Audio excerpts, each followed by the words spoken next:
All right, thanks for joining us. I'm Ernest Lunning with Colorado Politics, here today with State Senator Mark Baisley, who's one of a whole lot of Republicans running to be Colorado's next governor.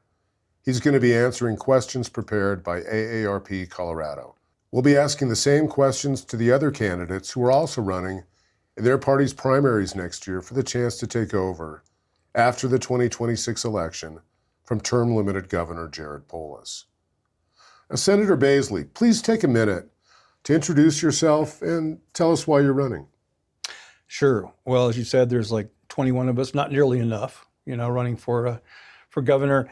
So about me, I'm a father of four and grandfather of seven, and married to my high school sweetheart for 47 years. And I'm an aerospace engineer by trade. Think of myself as a kind of a problem solver by character.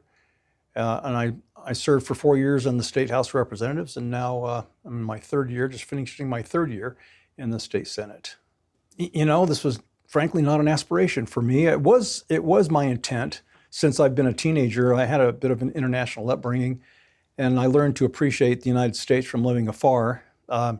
So I always intended to try to keep what the founders gave us in this amazing country.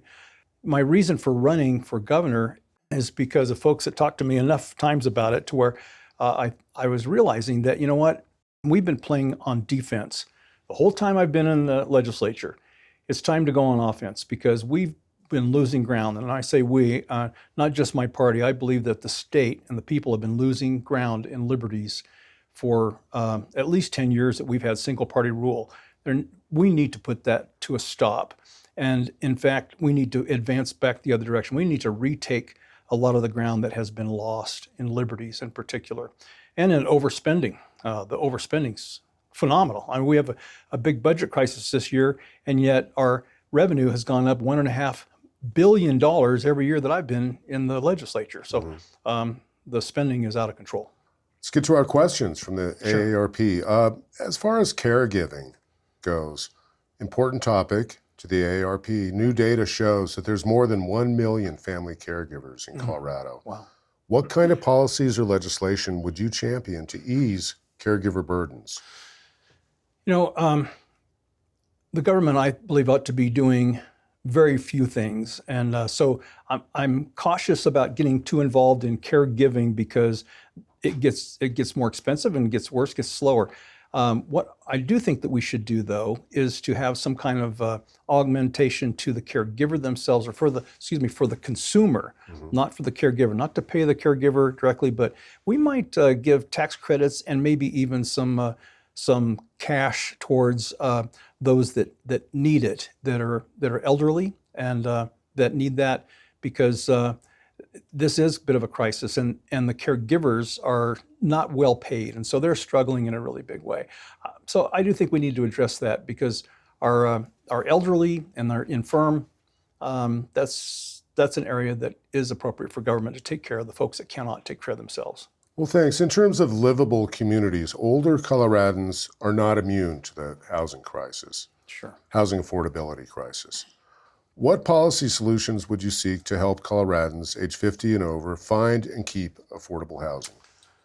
That is a real tough problem, tough question, because it's market forces, right? So I've been focusing on just improving our economy and trying to bring more and more jobs to Colorado, because the more that we make, then the more affordable things become. But when you're in that senior position and you're no longer earning, then I think we need to. I'm not real sure how we solve that problem for folks who are.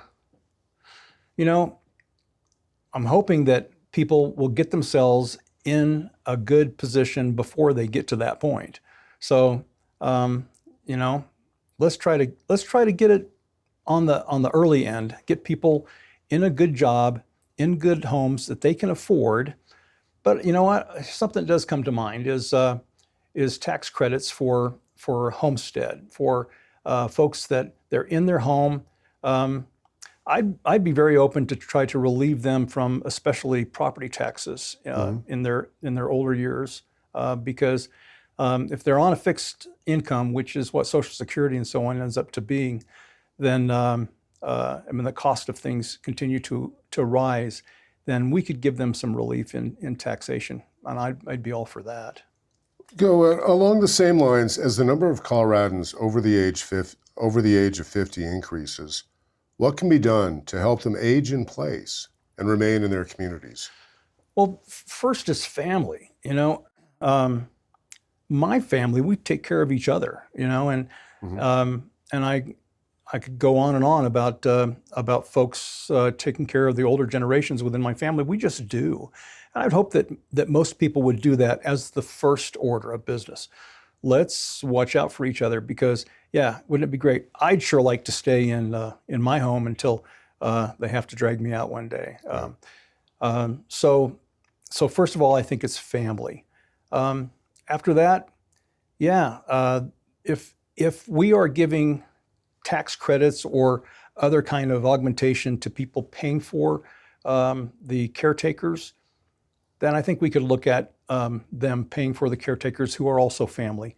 But that would be a big help. I think it's a burden that we are seeing all around is on people who are here in the country illegally. So I'd like to try to have as minimal of an impact by those folks as possible. I'm afraid they come and take advantage of us, and that drives up costs of everything, including housing. What do you see as the biggest public health challenge facing the state, and how will you address it as governor? Healthy living, this is really not much of a government issue.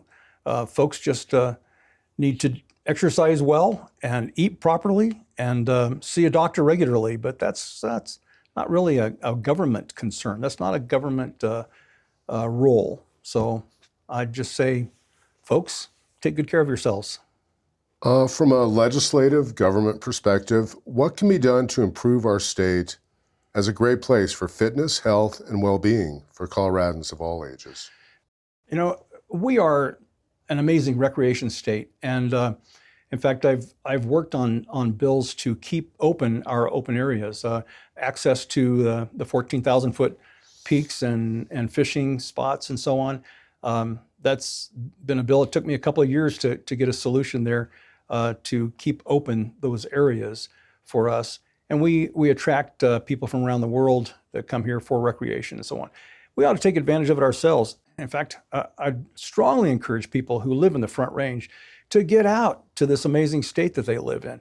Get out and visit the mountains, visit the rivers and so on. Just take advantage of it and be the outdoors people that we are. But that's a natural thing. This is not that's not something the government ought to be chasing people out but just some bully pulpit kind of encouragement.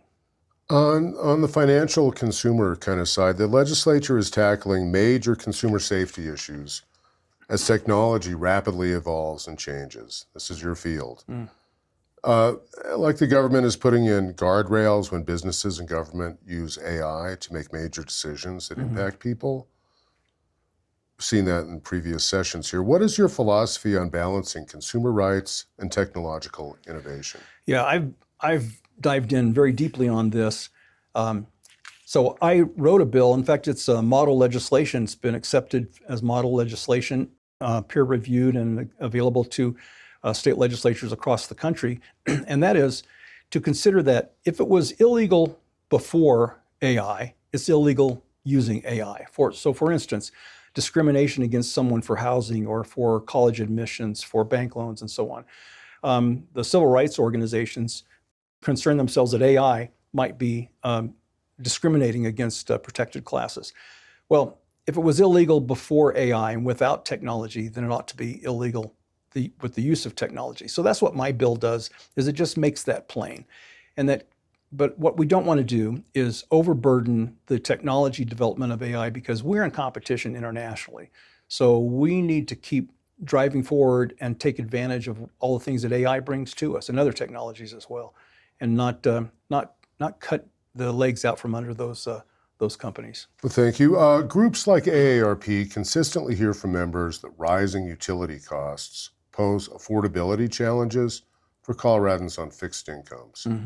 Additionally, inadequate heating and cooling can cause significant health risks for older Coloradans. Colorado gets hot, Colorado gets very cold. As governor, how would you balance competing interests, clean energy targets, demand for energy from data centers and others, and ensure affordable utilities for older Coloradans?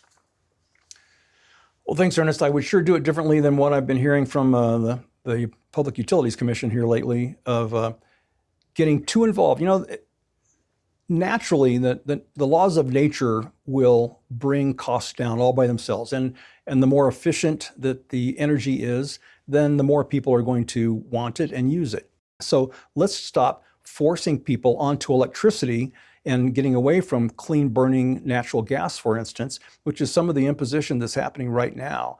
These will drive up costs and it reduces the availability. And when we're having demands coming in like data centers and especially with AI coming about, we need to step up to that. That's part of us being a civilization. So let's unleash nuclear power to help provide that as well. The cleanliness of nuclear power has come a very long way in the past several decades. So between that and natural gas, I think we can get there. And certainly the renewables, solar and wind, let's use those as well. But let's not cut off some of the wonderful sources that we have right here in the ground in Colorado. Something you're familiar with working in the legislature, but Colorado has established a first of its kind Prescription Drug Affordability Review Board to research and review the cost of prescription medications and even set upper payment limits on certain medications. Do you support this board and the way that it works? And how do you plan on further ensuring medication affordability for Coloradans if you're governor? So we need to let the market forces unload onto the healthcare industry. I applaud President Trump in how he has leaned on the pharmaceutical industries so that they would stop charging the United States a whole lot more than they charge everybody else around the world in kind of a favored nation kind of a status. So I applaud that. That's much more of a national approach, of course.